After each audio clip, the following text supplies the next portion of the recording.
1989, according to statistics.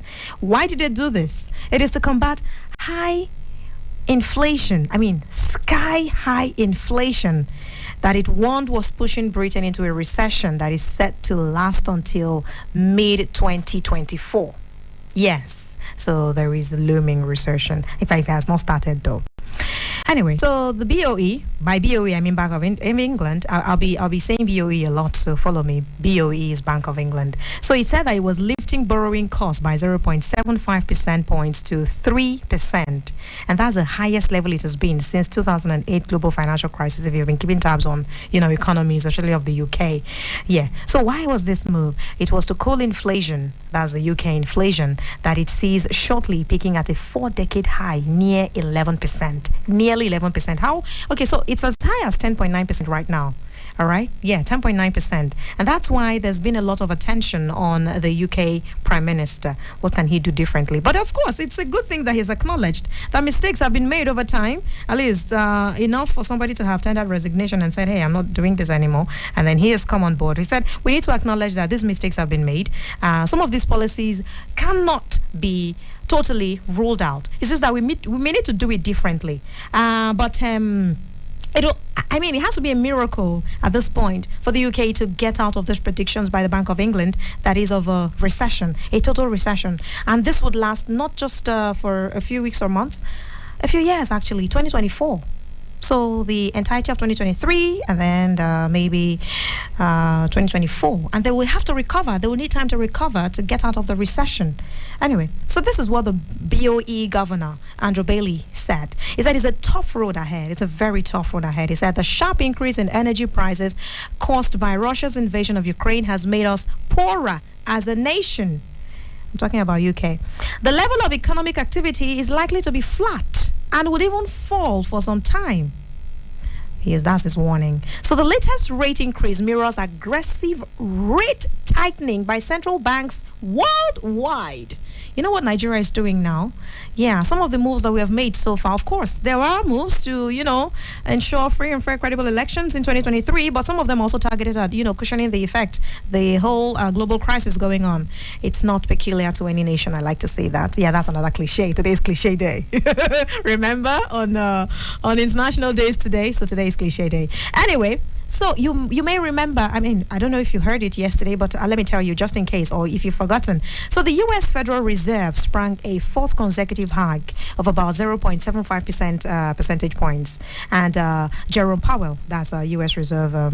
Federal Reserve boss, suggested that they may need to even go higher than expected, all in the bid to cushion this thing that is going on, global crisis.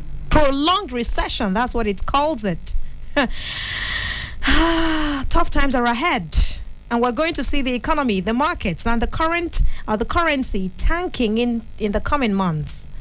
That's what they said. My God, tough roads ahead. It's gonna be fine, it's gonna be well, it's gonna be okay. Somehow we just have to find a way to be fine and be well and be okay. But for now, we know that until 2024, at least mid-2024, the UK may just be groping. Yeah, it's going to take a while. Anyway, let's move on to other stories now. So, we heard now how that UK again. We've done with UK story now. Pardon me, that was a slip of tongue. How that Tigray, yes, the Tigray forces that have been fighting their mother country, that's Ethiopia, they finally reached an agreement, and Dadiwa was there, It was very helpful. I'm talking about none other but former president rather, Obasanjo, Olusegun Obasanjo. Pardon me. So, it was Olusegun Obasanjo that actually announced the breakthrough. And they've been on this conversation for like 2 years now, to the day since the war erupted in 2020. So this is what he said. He said, today is the beginning of a new dawn for Ethiopia. That was yesterday, by the way. The reactions to this is today, so that's what I'm going to be giving you in a bit.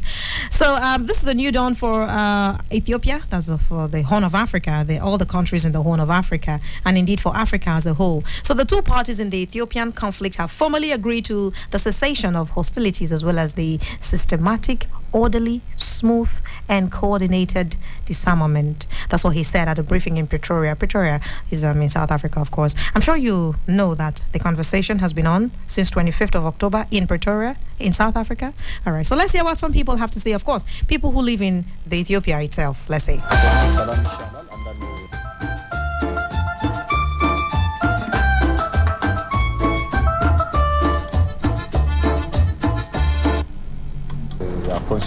Peace is better than war. Some points that need consideration must be clear in detail, and the public must be aware of them. And also, the truce must be carefully implemented so we don't relapse back into war. Apart from that, there's no other option than peace. It's pleasing to return to our previous peaceful life. Even our economy has been affected because of the war. For all of us, surely the war must stop, not only because of the problem we're facing, but also because of the problems coming to us. While the agreement... So that's like everybody coming together and agreeing that this is the right step in the right direction. The voices you just heard is courtesy africanews.com. So they were speaking Amharic, that's a language, the widely spoken language in Ethiopia, second most spoken mother tongue language in Ethiopia after a matter of fact, after the Oromo language. Don't worry, we're talking more about that on African Vibes, maybe later today or another day. That's why you need to stay with me. So you know what to expect. It's always something informative. Okay, so those are the reactions so far. 2 years. It's been 2 years. I mean, when the entire world was battling COVID-19, lockdown, shutdown, everything, there was a lot of crisis going on in Ethiopia, and people have reacted and said, hey, this may just be the thing that we need at this time. Speaking of holding talks, though, even Burkina Faso's new military leader was at Mali, was it yesterday, for his first foreign trip since taking over power. And he's hoping that improving the security of the respective populations of both countries will go a long way and will be fruitful at the end of the day. So those are some stories from other African nations. Now let's come back to Nigeria, shall we? Okay, so stay with me. 5:38 p.m. Citizen FM 93.7, Super Citizen at sunset, and it is News Roundup.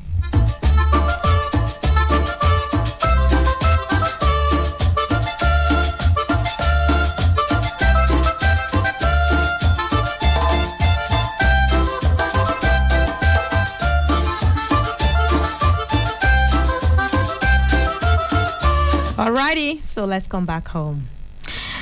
One thing that people have reacted to since they heard the story is this one. So, earlier today, matter of fact, I don't know, yeah, okay, before this earlier today story, you may have seen videos, right? You may have seen videos, you may have seen reports, you may have seen, updates from different quarters explaining the situation in Bayelsa State, how some local government areas, complete local government areas are, buried in flood.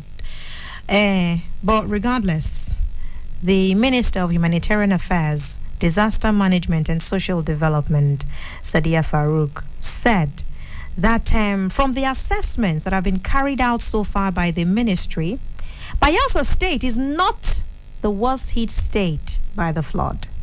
Yeah, the flood that, we've been suffering in Nigeria. 33 states out of 36 states and the FCT. 33 states affected very badly by the flood. But regardless of whatever video you may have seen or report you may have heard, Minister of Humanitarian Affairs said Bayelsa is not the worst state. Now, that's not even the gang of the story. It gets worse. She said it is not even on the top 10 list of the most affected states by the flood. Yeah. So she said this today at the weekly ministerial briefing, where she said instead of Bayelsa, Jigawa is ranked number 1 most hit state in Nigeria. You may recall that Chief Edwin Clark, who's the leader of the Pan-Niger Delta Forum, PANDEF, he had earlier said that the federal government should do what they can to save flood victims in the Niger Delta and not to abandon them. But the minister said, you may need to wait. Join the queue because you're not the worst hit in Bayelsa. Other states are also suffering the same thing. I mean, if we need to attend to states, we'll need to do it in order of priority. And right now, Jigawa tops the list. So Bayelsa, please, give us a minute.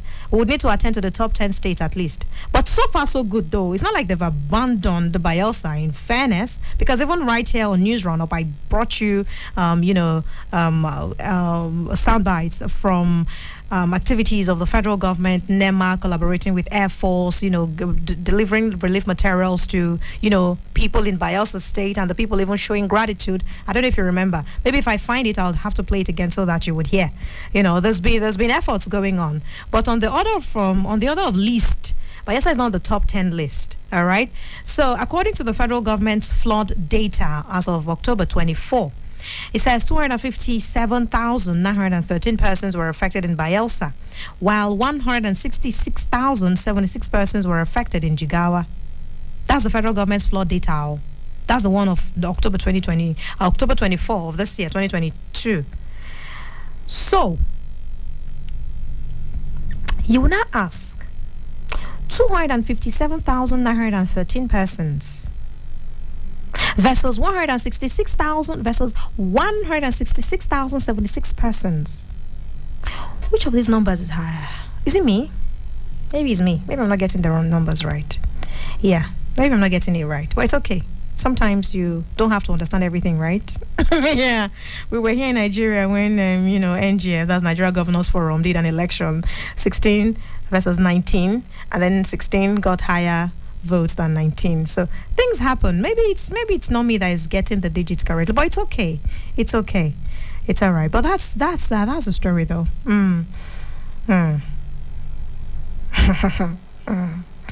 Anyway. I don't know.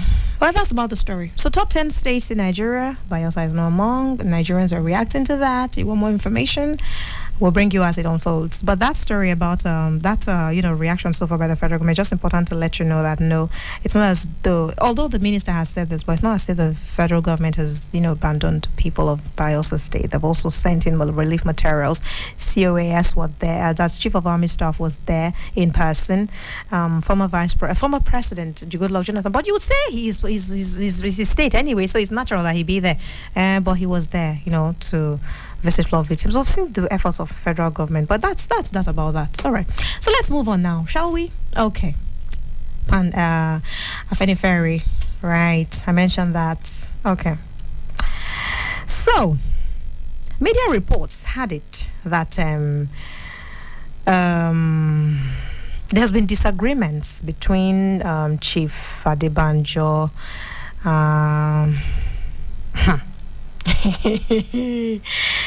and Pa Ruben Fasaranti. So, Fasaranti is the leader of Afeni Ferry. Yes, just so you know. So, leader of the Pan-Yoruba Socio-Political Group, Afeni Ferry, Pa Ruben Fasaranti, has clarified that Chief Ayo Adebanjo remained the group's acting leader. Yeah.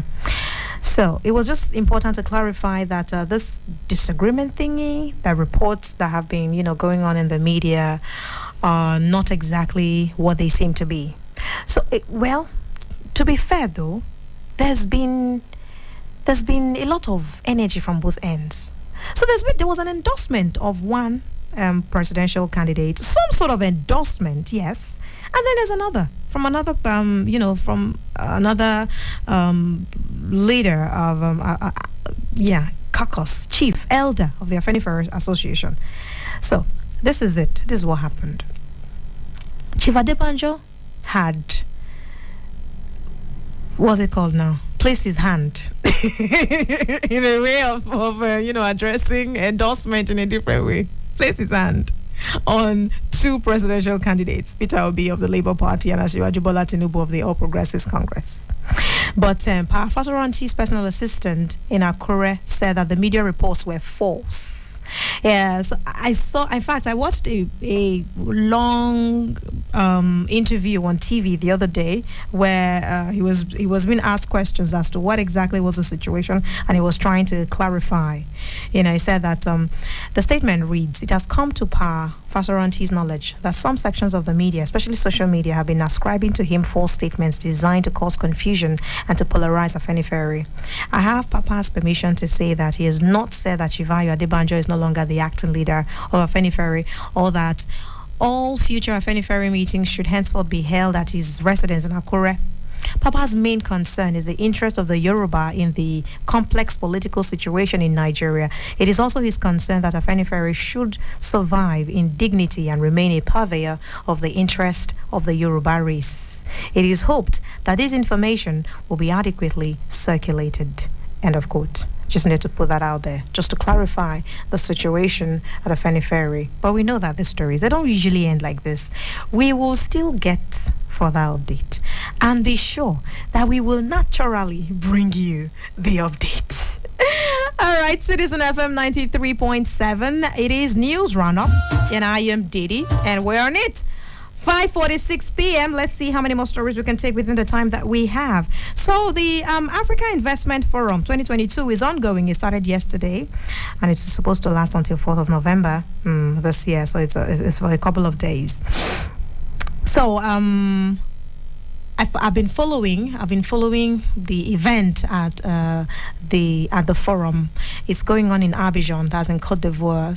It's actually the Côte d'Ivoire's economic capital. So world leaders have gathered together. They are working to strengthen economic resilience of their countries against external shocks. See what is going on around the world, right? You saw the report from the UK now.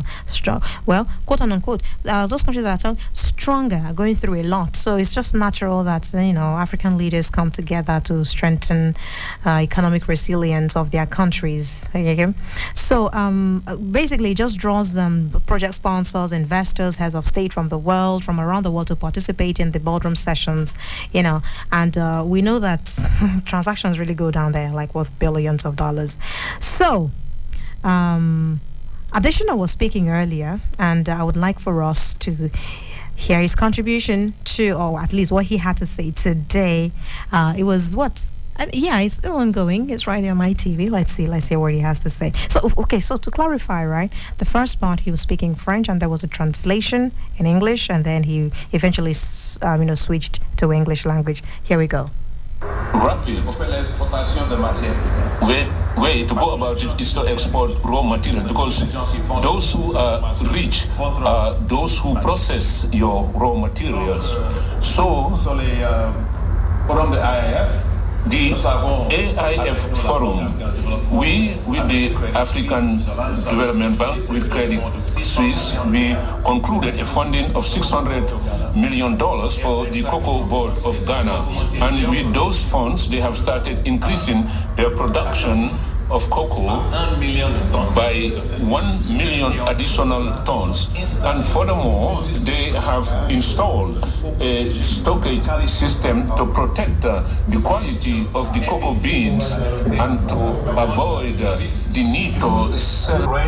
Africa 50, Trade Development Bank, Islamic Development Bank, and others, that, really need this finance in Africa, which is part of the finance income. So that is very, very important. Now, where are we with it? When we started this conversation, in fact, not many people really wanted to talk about it. Today, I can tell you, the entire multilateral development bank system is behind that now. We are having a lot of very positive engagements with the IMF on it. We have come up with approaches that will address the three fundamental challenges to it. They are technical. One is to be sure that reserve asset quality is maintained for the SDR, because that's very important. It's a reserve asset. The second one is the credit quality, and the other one, so you can't lose it. Okay? And the other one is that encashability, which is more the liquidity part. When they need it, they can get it back. And we have the solutions for that. My teams were all at the IMF. Our chief economist is here. The vice president of finance from the bank was there, and they had excellent discussions. We've had positive indications from the UK government. The UK government will provide SDRs to the African Development Bank. Alrighty, so we're looking forward to that now. But seeing what is going on in the UK and the government, will they be able to? But again, These are moves that can be made. We're going to have to wait to see how that pans out. The voice of the AFDB boss himself, just in case you don't know. You recognize that voice wherever you hear it, right? Okay. Well, that's Akinwumi Adesina. He's the AFDB president, African Development Bank. That's what AFDB is. He was also one-time Nigeria agriculture minister, speaking at the ongoing Africa Investment Forum 2022. Slated to last for a couple of days, and the entire idea is to project Africa in a better light, to ensure that the right deals are sealed, at least to strengthen the economic resilience of these countries too, against external shocks, if anything. So we're looking forward to the outcome of that meeting when it rounds off. All right. So in fact, here is a quote. I gave a preview of the 3-day event saying, "You are in the right place, Africa." It's happening in Cote d'Ivoire, so yes. It says, "You are in the right place, Africa. In the next 72 hours, we will have curated several investment-ready projects for you as investors. Now, these range from renewable energy, hydropower, gas infrastructure, railways, road, and water transport." As I said, we're looking forward to, great outcome of that meeting. Citizen FM 93.7. It is Super Citizen at Sunset News Roundup. It is. We're looking at some stories trending at this time. Yes, developing stories in Nigeria, and in fact, some breaking. All right, and I'll be back in a bit.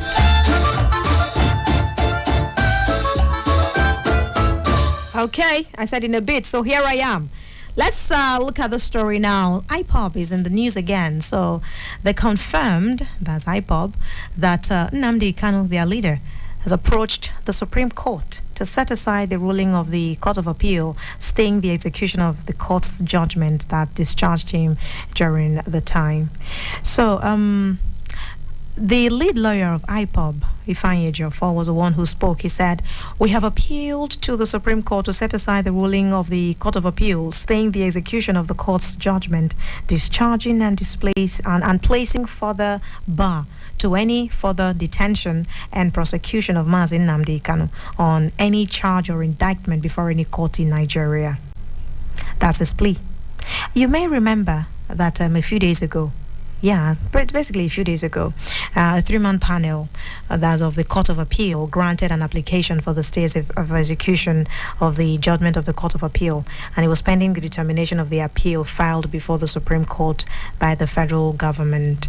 Anyway, so he said that there's been a thorough review of the said ruling by the defense team. You know that the defense team is led by Michael Zekome, right? Chief Michael Zekome, who is the senior advocate of Nigeria. Okay, so he said that they reviewed it, that's the entire team reviewed it, and then an informed decision was taken by Michael Zekome and the team, and that the said ruling, which according to them had no foundation in law or in fact, placed before the court, should be immediately appealed against for it to be set aside by the Supreme Court, which is the apex court. So they've approached the court, and it's another matter that we're looking forward to the outcome of. A lot. It just keeps happening, right? Developments. Anyway, so the judgment of the Court of Appeal discharging Onyendu and striking out the 7-count charge still subsists. It has not been set aside, and he's praying that it favors them, of course, and reiterating, saying that for the avoidance of doubt, that the said ruling did not interfere in any way with the status of the judgment of the Court of Appeal that discharged Onyendu. Anyway, so far so good. Supreme Court is on your table now. Well, that's the decision they've made. They said they will approach. Well, he has, actually. Nnamdi Kanu has approached the Supreme Court. So it is the outcome now that we're looking forward to. Yeah, and us here, we'll definitely bring you the story as they unfold. Okay, so it's time to round off now on this one. Top of the hour, 6 o'clock. Do not forget news, the comprehensive news bulletin. Citizen FM 93.7 will be coming your way. And after the news, we'll be doing African Vibes. Very short time we have on African Vibes. I think about 15 minutes or thereabouts. Yeah. Okay, 10 minutes actually, because we need to round off and then prepare for the next segment of the show. But hey, we would use our time to the fullest. That's the point, right? That's always the idea. Okay, stay with me. Citizen FM 93.7. I am Didi. Okay. Boo, boo, boo, boo, boo, boo. Here we go. Abuja. Wake up. Reach out. Speak up. Speak out. You are the voice of a new generation. And this is your station.